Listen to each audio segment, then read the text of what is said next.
Gabon, après l'annonce de la réélection d'Ali Bongo, des militaires proclament l'annulation du scrutin. Au Gabon, quelques minutes après la diffusion des résultats officiels des élections générales indiquant la victoire d'Ali Bongo avec 64,27% des suffrages exprimés, un groupe de militaires a annoncé ce 30 août 2023 à la télévision l'annulation du scrutin et la dissolution des institutions. La confusion règne au Gabon ce mercredi 30 août où un coup de force est en cours. Selon les informations de RFI, vers 1h du matin, une caméra est allée au Centre gabonais des élections, CGE, l'institution qui organise le scrutin, pour enregistrer les résultats finaux lus par son président Michel Stéphane Bonda. Quelques heures plus tard, ils sont lus sur Gabon Première, la télévision nationale. Mais dès la fin de la lecture, les premiers coups de feu sont entendus. Les résultats sont ensuite donnés sur Gabon 24, la chaîne dont les studios se trouvent dans le palais présidentiel. Nous mettons fin au régime en place.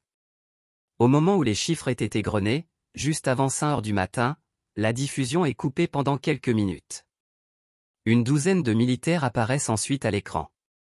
Nous mettons fin au régime en place, déclare l'un d'eux en lisant un communiqué proclamant l'annulation des élections et la dissolution des institutions. Dans le groupe, des bérets rouges, des gendarmes, des bérets verts de la garde républicaine et une personne en civil. Celui qui lit est un béret noir, souvent porté par les soldats des régiments blindés. Il dit s'exprimer au nom d'un comité de transition et de restauration des institutions.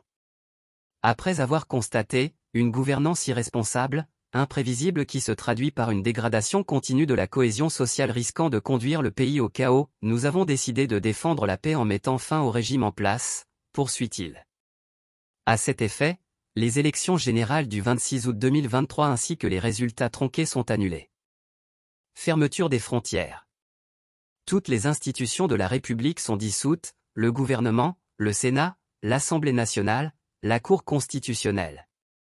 Nous appelons la population au calme et à la sérénité et nous réaffirmons notre attachement au respect des engagements du Gabon à l'égard de la communauté internationale, a-t-il poursuivi, proclamant aussi la fermeture des frontières du pays, jusqu'à nouvel ordre. L'autorité nationale en charge du scrutin venait juste de déclarer le président Ali Bongo Ondimba, au pouvoir depuis 14 ans, vainqueur de ces élections à un tour avec 64,27% des suffrages exprimés. Son principal rival Albert Ondo Ossan n'a recueilli que 30,77% des voix. Il avait dénoncé des fraudes orchestrées par le camp Bongo, 2 heures avant la clôture du scrutin samedi. Internet rétabli. À Libreville, la situation semblait calme en début de matinée. L'heure du couvre-feu est passée, des boutiques sont toujours fermées mais il n'y a pas de violence selon plusieurs sources sur place. Des véhicules militaires circulent dans les rues sans qu'on sache s'il s'agit de putschistes ou de loyalistes. Et à leur passage, on constate des manifestations de joie, tandis que les soldats, eux, saluent de la main. Dans certains quartiers, des groupes de gens se forment pour discuter des événements de la nuit. Et se connecter aussi sur Internet. Car le réseau, coupé depuis le 26 août en fin de journée, est en train d'être rétabli. Joint par RFI un peu plus tôt, un habitant raconte avoir entendu des tirs, il lisait tout le processus électoral, comme le nombre de votants. Ali Bongo a été déclaré président. Après, ça a un peu commencé à tirer. Je suis dans un endroit où on entend tout. On a entendu des tirs de Kalachnikov et des coups de flashball.